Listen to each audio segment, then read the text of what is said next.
হরে কৃষ্ণ। জগৎগুরু শিল বহুপাদ কি জয়। হরিনাম সংকীর্তন ইউটিউব চ্যানেলের পক্ষ থেকে আপনাদের সকলকে আবারও সুস্বাগতম। তো খুব শীঘ্রই এসে গেল আবার একাদশী। তো এই একাদশীটির নাম হচ্ছে পবিত্রা রোপণী একাদশী। এই একাদশীটি শুক্লা পক্ষের শ্রাবণ মাসের একাদশী। তো এই একাদশীটা পড়েছে হচ্ছে 27শে অগস্ট 2023 রবিবার, বাংলার 9ই ভাদ্র 1430 বঙ্গাব্দ। তো আজকে একাদশী কিভাবে করবেন, একাদশীর দিনটি কিভাবে অতিবাহিত করবেন, কি কি খাওয়া দাওয়া করা যাবে, কি কি করা যাবে না, কি কি নিষিদ্ধ কর্ম আছে, তো আজকের ভিডিওতে আলোচ্য করবার চেষ্টা করব। তো আপনারা কৃপা করে ভিডিওটি কাটবেন না, না কেটে পুরোপুরি দেখুন। এবং ভিডিওর সর্বশেষে পারণ, সারা দেশের পারণের সময়সূচি দেওয়া আছে, কখন পালন করবেন।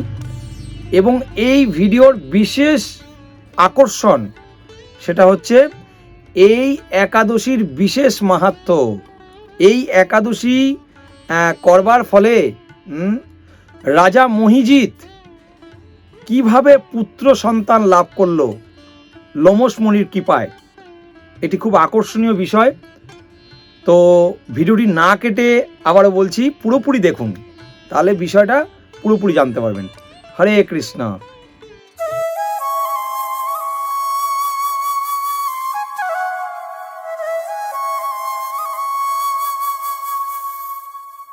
হরে কৃষ্ণ। তো প্রতিটি একাদশী অত্যন্ত গুরুত্বপূর্ণ। শাস্ত্রে বিশদভাবে একাদশী সম্বন্ধে বর্ণিত আছে। যত রকম ব্রত আছে আমাদের এই সনাতন ধর্মের শাস্ত্রে, যত প্রকারের ব্রত আছে তার মধ্যে হচ্ছে সর্বশ্রেষ্ঠ ব্রত হচ্ছে এই একাদশী ব্রত। এই একাদশী ব্রত শাস্ত্রে যে নববিধা ভক্তির কথা বলা হয়েছে, শ্রবণম কীর্তনম অর্চনম বন্দনম, সেই নববিধা ভক্তির পরেই দশবিধা ভক্তির স্থান হচ্ছে এই একাদশী। বুঝতে পারলেন? তো আগামী 27শে অগস্ট এই একাদশী ব্রত। আমরা অত্যন্ত আনন্দিত যে আপনারা একাদশীগুলো পালন করছেন নিষ্ঠা সহকারে, এবং আপনারা আমাদের এই ভিডিওগুলো দেখছেন মন দিয়ে, এবং আপনারা শেয়ার করছেন, সাবস্ক্রাইব করছেন। তবে একটি অনুরোধ করব আপনাদেরকে, যে আপনারা শুধু নিজে দেখলে হবে না বা নিজে একাদশী করলে হবে না, এটি আপনাদের বন্ধু বান্ধব আত্মীয় স্বজন যারা একাদশী ব্রত পালন করছে না, তাদেরকে পালন করবার জন্য উৎসাহিত করুন। কারণ এই ব্রতটি পালন করলে ভগবান অত্যন্ত প্রসন্ন হন। তো যারা আপনারা আমিষ গ্রহণ করেন, বিশেষত তাদের উদ্দেশ্যে বলছি, আপনারা দশমীর দিন অর্থাৎ 26 তারিখ অগস্ট, 26, 27 এবং 28, অর্থাৎ একাদশীর আগের দিন, একাদশীর দিন এবং একাদশীর পরের দিন, তো আপনারা এটি 3টে দিন আপনারা আমিষ বর্জন করবেন। এই একাদশীটি পালন করতে গেলে এই 3টে দিন কমপক্ষে আমিষ বর্জন করে করতে হবে।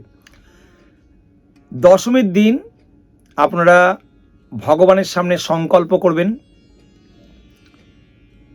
যে ভগবান, আমি আপনার পবিত্রা রোপণী একাদশী ব্রত আগামীকাল পালন করতে যাচ্ছি, তাই আপনি আমার প্রতি কৃপা বর্ষণ করুন, যেন আমি শারীরিক এবং মানসিকভাবে আপনার এই বিশেষ একাদশীটি সঠিকভাবে নিষ্ঠা সহকারে পালন করতে পারি।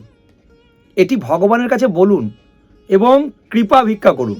ভগবানের কাছে কৃপা প্রার্থনা করুন, কৃপা ভিক্ষা করুন, যে ভগবান আমাকে কৃপা করুন, আমি তো পারছি না এই একাদশীগুলো করতে। ভগবান নিশ্চয়ই কৃপা করবেন, যে ভগবান আমার তো বিভিন্ন পরিস্থিতি, সংসারে অনেক রকম অসুবিধা পালন করবার জন্য। তো ভগবানকে বলুন, ভগবানকে একা মনপ্রাণে ভগবানকে বলুন যে ভগবান আপনার এই একাদশীটি আমি করতে চাই, আপনি আমাকে সেই অনুকূল পরিবেশটি করে দিন, হ্যাঁ, যাতে আমি নিষ্ঠা সহকারে এই ব্রত পালন করতে পারি। তো ভগবান দেখবেন অত্যন্ত কৃপা বর্ষণ করে আপনাকে সেই পরিস্থিতি করে দেবে, এ বিষয়ে কোনো সন্দেহ নেই। বলে দেখুন না ভগবানকে, একবার দুবার তিনবার বলতে থাকুন ভগবানকে, নিশ্চয়ই ভগবান কৃপা করবেন। তো ভগবানের কাছে হাত জোর করে একটি সংকল্প মন্ত্র আছে, সেই সংকল্প মন্ত্রটি আপনারা বলবেন, আমরা স্ক্রিনেও দিয়ে দিচ্ছি, আপনি স্ক্রিনশট মেনে মুখস্থ করে নিতে পারেন। একাদশং নিরাহার স্থিতা অহম অপরিহানি ভক্ষামি পণ্ডরীকাক্ষ শরণং মে ভাবা অচ্যুত। এই মন্ত্রটি ভগবানের সামনে 3বার বলুন, 3বার বলে ভগবানের কাছে প্রার্থনা করুন। তো এই দিন একটু সকাল সকাল আপনারা খাওয়া দাওয়া করে নেবেন। যারা চাকরি সূত্রে বা কর্মস্থানে যান, একটু সকাল সকাল চেষ্টা করবেন বাড়িতে ফিরে একটু তাড়াতাড়ি খাওয়া দাওয়া করে নেবেন। অন্তত 10টার মধ্যে চেষ্টা করবেন খাওয়া দাওয়া করে ফেলার। 10টার মধ্যে খাওয়া দাওয়া করে দাঁত ভালো করে ব্রাশ করবেন, দাঁত ভালো করে ব্রাশ করে সকাল সকাল শুতে চলে যাবেন। কেননা রাত্রি করে যদি খাওয়া দাওয়া করে, কারণ সকালবেলা পরের দিন উঠতে হবে, ব্রাহ্ম মুহূর্তে ঘুম থেকে উঠতে হবে। আর যদি বেশি রাত করে খাওয়া হয় তাহলে হজম ঠিক মতন হবে না। হ্যাঁ, হজম ঠিক মতন না হলে পরের দিন ঢেকুর উঠতে পারে, অম্বল হয়ে যেতে পারে, গ্যাস হয়ে যেতে পারে, তার ফলে পরের দিন সমস্যা হবে। ঢেকুর উঠলে পঞ্চরবিশস্য দানা উঠে যাবে মুখে, তার ফলে কিন্তু একাদশী ভঙ্গ হয়ে যাবে। সেই জন্য সকাল সকাল শয়নে চলে যান। এবং একাদশীর দিন ব্রাহ্ম মুহূর্তে ঘুম থেকে উঠুন। ব্রাহ্ম মুহূর্ত মানে আমি প্রতিটা একাদশীতেই বলে থাকি, সূর্য উদয়ের 1 ঘন্টা 36 মিনিট আগে ব্রাহ্ম মুহূর্ত হয়। সেই মুহূর্তে ঘুম থেকে উঠুন। উঠে হয়তো একটু কষ্ট হবে, প্রথম একটু কষ্ট হবে, কিন্তু ঘড়িতে অ্যালার্ম দিয়ে রাখুন। যদি উঠতে মানে অ্যালার্ম বাজবে, আবার শুতে ঘুমিয়ে পড়তে ইচ্ছা করবে অনেক সময়, কিন্তু একদম দৃঢ় সংকল্প করে না আমি উঠবই, হ্যাঁ, এভাবে উঠুন, কষ্ট করেই উঠুন। উঠে এখন তো গরমকাল, কোনো অসুবিধা নেই স্নান করতে, ভোরবেলা স্নান করুন। স্নানটা যদি আপনার নিকটবর্তী স্থানে কোথাও গঙ্গা থাকে, গঙ্গা নদী, তাহলে সেই নদীতে স্নান করতে পারলে খুব ভালো। একাদশীর দিন গঙ্গা স্নান করা অত্যন্ত ফলদায়ক, অত্যন্ত ফলদায়ক। যদি না থাকে তাহলে বাড়ির সামনে নিকটবর্তী কোনো পুষ্করিণী, নদী, জলাশয় থাকলে সেখানে করুন। যদি তাও না থাকে তাহলে আপনার গৃহে যে স্নানাগারটি আছে সেখানে আপনি স্নান করুন। জলকে হাতে করে নিয়ে এই মন্ত্রটি বলুন, ওং গঙ্গৈ চৈ যমুনাশ্চৈব গোদাবরী সরস্বতী নর্মদে সিন্ধু কাবেরী জলস্মিনং সন্নিধিং কুরু। এই মন্ত্রটি 3বার বলে জলটিকে ওই আপনার যে গামলা বা যেখানে জলটা রাখে সেখানে জলটি ফেলুন। এটা করার উদ্দেশ্য কি, যে আমি যেই স্নানাগারে স্নান করছি সমস্ত নদীকে আহ্বান করলাম। এটি গঙ্গা স্নানের সমানই হবে মানসিকভাবে, বুঝতে পেরেছেন? তো যদি এই মন্ত্রটি না বলতে পারেন তাহলে একদম সিম্পলভাবে গঙ্গা গঙ্গা গঙ্গা 3বার হাতে করে জল নিয়ে বলে মা গঙ্গাকে স্মরণ করবেন। তখন সেই জলটি দিয়ে আপনারা স্নান করতে পারেন, সেটাও গঙ্গা স্নানের সমানই হবে মানসিকভাবে। এইভাবে আপনারা স্নান করে তিলক আচমন করবেন, দ্বাদশঙ্গে তিলক করবেন। কিভাবে করবেন আমার পূর্ববর্তী ভিডিওতে আপনারা দেখে নেবেন। তবু আমরা এই ভিডিওর ডেসক্রিপশন বক্সে আমরা সেই লিঙ্ক দিয়ে দেবো, আপনারা দেখে নেবেন কিভাবে হরিনাম মালায় জপ করতে হয়, দ্বাদশঙ্গে কিভাবে তিলক করতে হয় আমরা দিয়ে দেবো ভিডিওর ডেসক্রিপশন বক্সে লিঙ্ক, আপনারা দেখে নেবেন। তো দ্বাদশঙ্গে তিলক করবেন, তিলক করে ভগবানের সামনে মঙ্গল আরতি করবেন। মঙ্গল আরতি করবেন, আপনার গুরুদেবকে, যেই গুরু দীক্ষা নিয়েছেন, যেই গুরুদেব থাকে সেই গুরুদেবকে আরতি করবেন, ভোরে উঠে প্রভুপাদকে আরতি করবেন, তারপরে ভগবানকে করবেন, এইভাবে আরতি করবেন। হ্যাঁ, তো আরতি করবার পরে ধূপ দ্বীপ জেলে সমস্ত যেরকম করতে হয় আরতি সেভাবেই করবেন। আরতি করবার পরে হরিনাম জপ করবেন, কলিযুগের যুগধর্ম হরিনাম জপ করবেন। হ্যাঁ, মহামন্ত্র হরে কৃষ্ণ কৃষ্ণ কৃষ্ণ হরে হরে, হরে রাম রাম রাম হরে হরে। এই মন্ত্রটি আপনারা জপ করবেন, বেশি বেশি সংখ্যক অধিক মাত্রায় জপ করবেন এই দিন, একাদশীর দিন। হ্যাঁ, চেষ্টা করবেন সকালেই অন্তত 16 মালা জপ করে নেওয়ার, কারণ আমাদের ইসকনের যারা ভক্তরা আছে তারা তো কমপক্ষে 25 মালা জপ করে থাকেন, কারণ আমাদের জগৎগুরু শিল প্রভুপাদ ইসকনের প্রতিষ্ঠাতা আচার্য তিনি নির্দেশ দিয়ে গেছেন যে একাদশীর দিন অন্তত কমপক্ষে 25 মালা জপ করার। তো আপনারা যারা জপ করেন তারা তো জপ করবেন অধিক মাত্রায়, এবং যারা নতুন যারা জব করছেন তারা 2 মালা 4 মালা এইভাবে আস্তে আস্তে পরিমাণটাকে বাড়ান। একটু চেষ্টা করবেন বেশি সংখ্যক জব করার এই দিন। তো আপনাদের কর্মস্থানে যাদের কাজকর্ম আছে নর্মালভাবে কাজ করবেন। তবে এই দিন কতগুলো কাজ বর্জন করতে হবে, যেমন আপনার চুল কাটা, দাড়ি কাটা, নখ কাটা, এই সমস্ত ক্রিয়াগুলো করবেন না, কারণ এগুলো করলে রক্তপাত হয়ে যাওয়ার সম্ভাবনা আছে, আর রক্তপাত হয়ে গেলে একাদশী ভঙ্গ হয়ে যাবে। বিভিন্ন জল্পনা কল্পনা, মৈথুন কার্য, স্ত্রী সঙ্গ, গ্রাম্য কথাবার্তা, মিথ্যা ভাষণ, প্রজল্প, এই সমস্ত ক্রিয়া থেকে এই দিন বিরত থাকবেন। আমরা বুঝি যারা আপনারা ব্যবসা বাণিজ্য করেন, ব্যবসা বাণিজ্য করতে গেলে মিথ্যা কথা অনেক সময় বলতে হয়, তো চেষ্টা করবেন এই দিন অ্যাভয়েড করে যাওয়ার চেষ্টা করবেন, কারণ মিথ্যা কথা বললে পাপ হবে।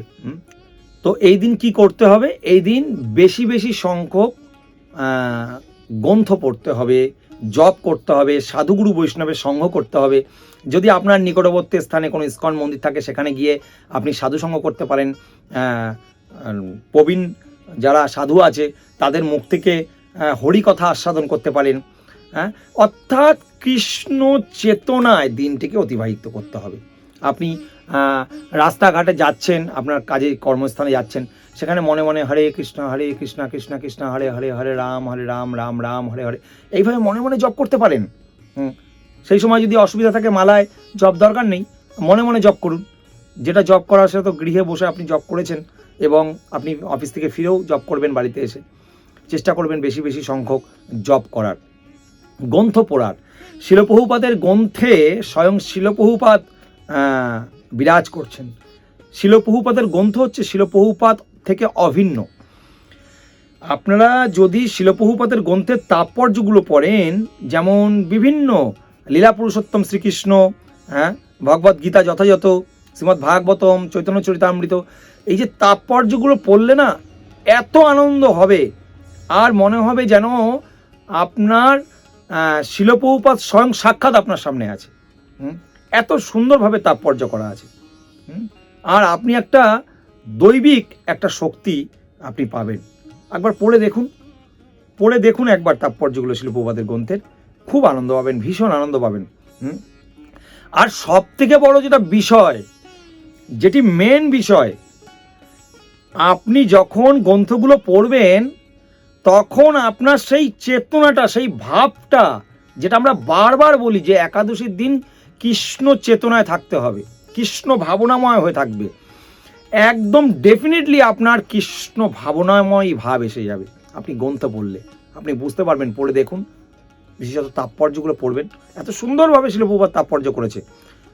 তো এই দিন বেশি করে গ্রন্থাবলী পড়ুন, সাধুসঙ্গ করুন।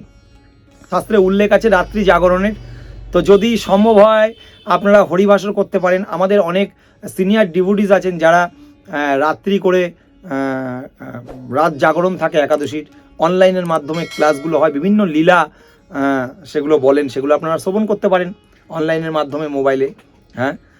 তো আপনাদের একটা হরিবাসর করতে পারেন সব ভক্তরা মিলে, সেখানে বিভিন্ন ভজন কীর্তন করতে পারেন, অনুষ্ঠান করে এইভাবে দিন রাত্রিকে অতিবাহিত করতে পারেন, রাত্রি 2-2:30 করে তারপরে স্নানে চলে যান।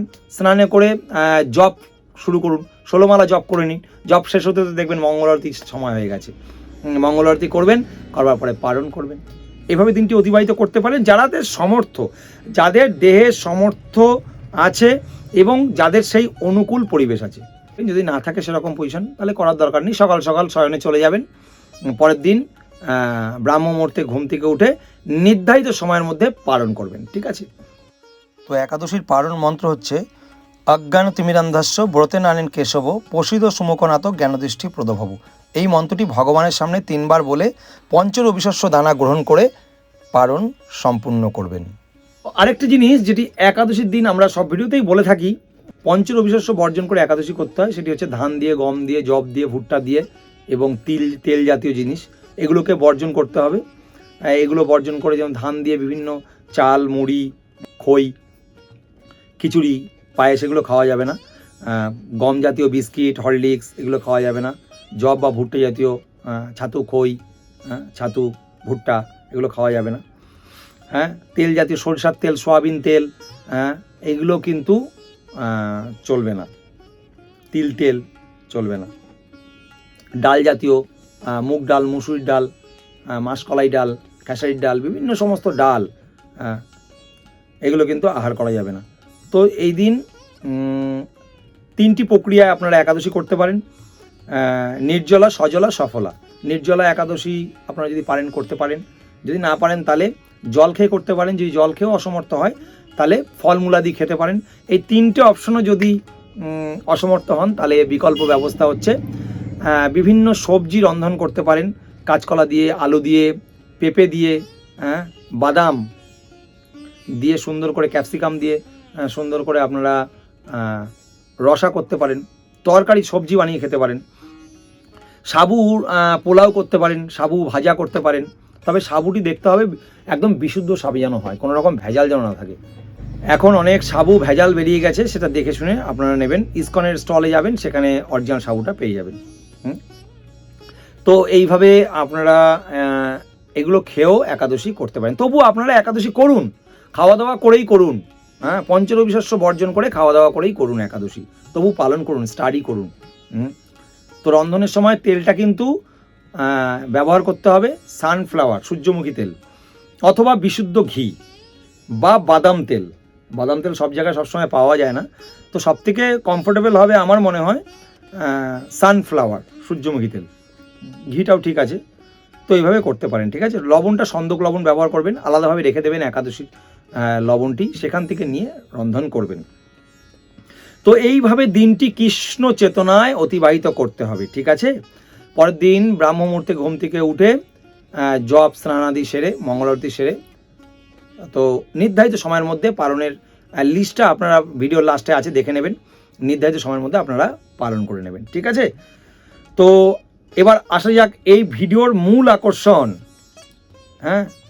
কিভাবে এক রাজার পুত্র সন্তান থেকে বঞ্চিত ছিল, সেক্ষেত্রে এক মুনির, লোমশ মুনির কৃপায় এই একাদশী করাতে কিভাবে পুত্র সন্তান লাভ হলো, এই আজকের ভিডিওর মূল আকর্ষণ বিষয়, এটি আমরা আলোচনা করব। আপনারা ধৈর্য ধরে শ্রবণ করুন। তো এই পবিত্র রোপণী একাদশীটি যুধিষ্ঠির মহারাজকে ভগবান শ্রীকৃষ্ণ শ্রবণ করালেন। তো যুধিষ্ঠির মহারাজ শ্রীকৃষ্ণকে, ভগবান কৃষ্ণকে বললেন, হে প্রভু, শ্রাবণ মাসের শুক্লা পক্ষের একাদশীর নাম কি, তা কৃপাপূর্বক আমাকে বলুন। তার প্রতি উত্তরে ভগবান শ্রীকৃষ্ণ বললেন, হে মহারাজ, এখন আমি এই পবিত্র একাদশীর কথা বর্ণনা করব, আপনি মনোযোগ সহকারে শ্রবণ করুন। এই একাদশী শ্রবণ করবার ফলে বাজপেয় যজ্ঞের ফল লাভ হয়। হরি বল। আপনারাও শ্রবণ করছেন কিন্তু, তো এই বাজপেয় যজ্ঞের ফল লাভ হবে। তো তখন ভগবান বলতে লাগলেন, প্রাচীনকালে দাপর যুগের ঠিক শুরুতে রাজা মহিজিৎ নামে এক বিখ্যাত রাজা ছিলেন। তিনি মহিষ্মতি নগরে রাজত্ব করতেন। কিন্তু দুঃখের বিষয় এই যে ছিল রাজার, যে তার কোনো পুত্র সন্তান ছিল না, অর্থাৎ অপুত্রক। সেই জন্য তার মনে কোনো বিন্দু মাত্র সুখ শান্তি ছিল না। এইরূপ চিন্তা করতে করতে তিনি কাতর হয়ে পড়লেন। এভাবে বহুদিন কেটে গেল, কিন্তু তবু কোনোভাবেই তিনি পুত্র সন্তানের মুখ দর্শন করতে পারলেন না। একদিন প্রজাদের ডাকলেন এবং প্রজাদের সামনে তিনি বলতে লাগলেন, হে প্রজাবৃন্দ, তোমরা শোনো, আমি এই জন্মে তো কোনো পাপ কাজ করিনি, অন্যায়ভাবে আমি কর আদায় করিনি। আমি আপনাদের সকলকে স্নেহ ভরা মমতা দিয়ে পুত্রদের সমান পালন করেছি এবং ধর্ম অনুযায়ী পৃথিবীকে শাসন করেছি। দুষ্টদের যথাযথ দণ্ড দিয়েছি, স্বজন ব্যক্তিদের যথাযোগ্য সম্মান করেছি। তাই হে ব্রাহ্মণগণ, এই প্রকার ধর্মপথ অবলম্বন করা সত্ত্বেও কেন আমার পুত্র সন্তান হলো না, তা আপনারা কৃপা করে অনুসন্ধান করুন।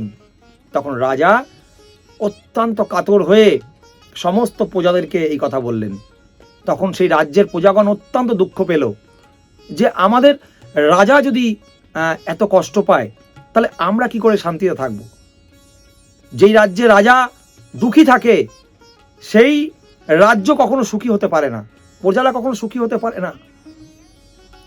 রাজার এই প্রকার কাতর উক্তি শুনে ব্যতীত রাজভক্ত পুরোহিত ব্রাহ্মণগণ রাজার মঙ্গলের জন্য তারা ঠিক করলেন গভীর বনে যাবেন এবং গভীর বনে গিয়ে সেই টিকালজ্ঞ মুনি ঋষিদের কাছে যেতে মনস্থ করলেন। বনের মধ্যে ঋষিদের আশ্রম সকল দেখতে দেখতে তারা এক মুনির সন্ধান পেলেন। সেই মুনি দীর্ঘায়ু, নিরোগ, সেই মুনি নিরাহারে ঘোর তপস্যায় মগ্ন ছিলেন। সর্বশাস্ত্র বিশারদ, ধর্মতত্ত্ব জ্ঞানী টিকালজ্ঞ সেই মহামুনি লোমশ মুনি নামে পরিচিত। ব্রহ্মার এক কল্প অতিবাহিত হলে মুনিবরের গায়ের একটি লোম পরিত্যক্ত হতো। এই কারণে এই মহামুনির নাম লোমশ। তাকে দেখে সকলেই ধন্য হলেন। তারা পরস্পর বলতে লাগলেন যে আমাদের বহু জন্মের সৌভাগ্যের ফলে আজ আমরা এই মহামুনির দর্শন লাভ করেছি। তারপর ঋষিবর তাদের সম্বোধন করে বললেন, কি কারণে আপনারা এখানে এসেছেন এবং কেনই বা আমার কাছে এসেছেন, বা আমার এত প্রশংসা কেন করছেন, তাই স্পষ্ট করে বলুন। আপনাদের যাতে মঙ্গল হয় আমি অবশ্যই তা চেষ্টা করব। ব্রাহ্মণরা বলতে লাগলেন, হে মুনিবর, আমরা যে উদ্দেশ্যে এখানে এসেছি আপনি তা কৃপা করে শুনুন। এই পৃথিবীতে আপনার মতন শ্রেষ্ঠ ব্যক্তি আর কেউ নেই। মহিজিৎ নামে এক রাজা নিঃসন্তান হওয়ায় অতি দুঃখে দিন যাপন করছে। আমরা তার প্রজা, তাই আমাদের পুত্রের মতন তিনি পালন করেন, কিন্তু তিনি পুত্রহীন বলে আমরাও সবাই মর্মাহিত, আমরা সবাই অত্যন্ত দুঃখী। তার দুঃখ দূর করতে আমরা এই বনে প্রবেশ করেছি। হে ব্রাহ্মণ শ্রেষ্ঠ, রাজা যাতে পুত্রের মুখ দর্শন করে, কৃপা করে তার উপায় আমাদেরকে বলুন। তাদের কথা শুনে তখন মুনিবর আবার ধ্যানমগ্ন হলেন। তিনি ধ্যানমগ্ন হলেন কিছু সময়, তারপর রাজার সমস্ত পূর্বজন্মের কথা বর্ণিত করতে লাগলেন।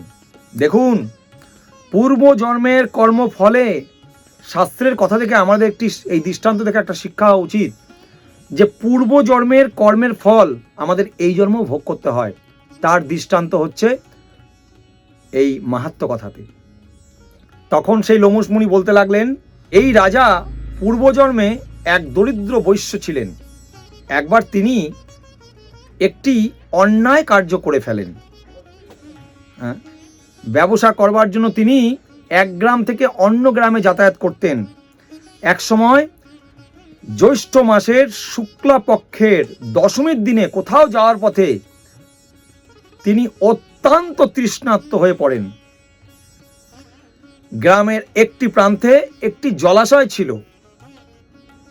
এবং তিনি সেখানে জলপান করবার জন্য যায় এবং গিয়ে দেখে যথারীতি একটি গাভী তার সন্তান বাছুরকে নিয়ে সেই গাভীটি জল পান করছে। তখন সেই গাভী এবং তার সন্তান বাছুরকে তাড়িয়ে দিয়ে তিনি নিজে ওইখানে জল পান করেছিলেন। তার ফলে তার অত্যন্ত পাপ হয়েছিল এবং সেই পাপ কর্মের ফলে আজ ইহজন্মে তিনি পুত্র সুখে বঞ্চিত হয়েছেন। কিন্তু পূর্বজন্মের কোনো পুণ্যের ফলে তিনি এই রকম নিষ্কণ্টক রাজ্য লাভ করেছেন এবং তিনি রাজা হয়েছেন। তখন এই প্রজারা বলতে শুরু করলেন মুনিবরকে, হে মুনিবর, শাস্ত্রে আছে যে পুণ্য দ্বারা পাপ ক্ষয় হয়, তাই আপনি এমন একটি পুণ্যব্রতের উপদেশ করুন যাতে তার পাপরুদ্ধ পাপ দূর হয় এবং আপনার অনুগ্রহে তিনি পুত্র সন্তান লাভ করতে পারে। তখন লোমশ মুনি বলতে লাগলেন, আগত শ্রাবণ মাসের শুক্লা পক্ষের পবিত্রা রোপণী একাদশী ব্রত অভীষ্ট ফল প্রদান করে। আপনারা যথাবিধি তা সকলে পুরো রাজ্যের সমস্ত প্রজাগণরা পালন করুন নিষ্ঠা সহকারে। লোমশ মুনির উপদেশ শুনে তারা অত্যন্ত আনন্দিত হয়ে গৃহে প্রত্যাবর্তন করে সেই রাজাকে সকল কথা খুলে বললেন। তারপর সকলে মিলে এই মুনির নির্দেশ অনুযায়ী সেই ব্রত নিষ্ঠা সহকারে পালন করলেন। তাদের সকলের পুণ্য ফল সমস্ত রাজাকে অর্পিত করলেন। সমস্ত প্রজারা তাদের যে পুণ্য ফল হলো একাদশী করবার ফলে সমস্ত সেই রাজাকে তার ফল প্রদান করলেন। সেই পুণ্যের প্রভাবে রাজমহিষী গর্ভবতী হলেন, অর্থাৎ রানী উপযুক্ত সময়ে বলিষ্ঠ সর্বাঙ্গ সুন্দর এক পুত্র সন্তানের জন্মদান করলেন সেই রানী। বুঝতে পারলেন কিভাবে পুত্র সন্তানটি হলো? তো এই যে মাহাত্ম্যটি আপনারা শ্রবণ করলেন, এই মাহাত্ম্যটি ভবিষ্যত্তর পুরাণে উল্লেখ আছে। এই মাহাত্ম্য যিনি পাঠ এবং শ্রবণ করবেন তিনি সমস্ত পাপ থেকে মুক্ত হয়ে এবং সুপুত্র ভোগ করে অবশেষে তিনি দিব্যধাম প্রাপ্ত হবেন। হরি বল, হরি বল, হরি বল। তাহলে আপনারা শ্রবণ করলেন এই পবিত্র রোপণী একাদশীর কথা। তাই আপনারা সকলে চেষ্টা করবেন এই একাদশীটি নিষ্ঠা সহকারে পালন করবার। আর যাদের পুত্র সন্তান নেই, যারা পুত্র সন্তানের জন্য কামনা করছেন, তারা কৃপা করে তাদের দুঃখের কথা ভগবানকে বলুন এবং ভগবানের কাছে সংকল্প করুন যে ভগবান, আমি এই একাদশী ব্রত নিষ্ঠা সহকারে পালন করতে যাতে পারি, আপনি কৃপা করুন। আর আপনার মনোবাসনা কথা ভগবানকে বলুন। যদিও ভগবত ভক্ত যারা তারা অকিঞ্চন, তারা কোনো উদ্দেশ্যে কোনো ব্রত করেন না, তথাপি স্মার্ত মতে যারা সকাম কর্ম করেন, যারা কোনো কিছু ফল প্রাপ্ত হবার জন্য আশা করেন, তো সেক্ষেত্রে ভগবানের কাছে আপনার দুঃখের কথা বলতে পারেন। ভগবান অবশ্যই আপনার মনোবাসনা পূর্ণ করবেন। ঠিক আছে? তো আপনারা যারা এতক্ষণ ধৈর্য ধরে আপনাদের মূল্যবান সময় দিয়ে ভিডিওটি দেখলেন, তাদের কাছে আমরা কৃতজ্ঞতা জ্ঞাপন করি এবং আপনারা সকলে একাদশী ব্রত নিষ্ঠা সহকারে পালন করুন এবং আপনার যারা কাছের লোক, নিয়ারেস্ট ডিয়ারেস্ট যারা আছে, বন্ধু বান্ধব আত্মীয় স্বজন, সকলের মঙ্গলের জন্য, জগতের মঙ্গলের জন্য এই ভিডিওটিকে বেশি বেশি করে শেয়ার করে দিন। এবং আপনারা যারা প্রতিনিয়ত এই চ্যানেলটি দেখছেন, এখনও পর্যন্ত সাবস্ক্রাইব করেননি, অবশ্যই চ্যানেলটিকে সাবস্ক্রাইব করে নোটিফিকেশন বেল আইকনটিকে অল করে দিন। তাহলে যখনই আমরা আপলোড করব কোনো ভিডিও, তখন সর্বপ্রথমে আপনার কাছে নোটিফিকেশন যাবে। আর ভিডিওটি ভালো লাগলে বেশি বেশি করে শেয়ার করে দেবেন আর লাইক করবেন। লাইক করলে কি হয়, ভিডিও করবার এনার্জি, আকর্ষণ একটু বেড়ে যায় এবং নিত্য নতুন ভিডিও আপনাদের কাছে আমরা আধ্যাত্মিক বিভিন্ন শাস্ত্রীয় ভিডিও, আধ্যাত্মিক ভিডিও আপনাদের কাছে পরিবেশন করবার চেষ্টা করব।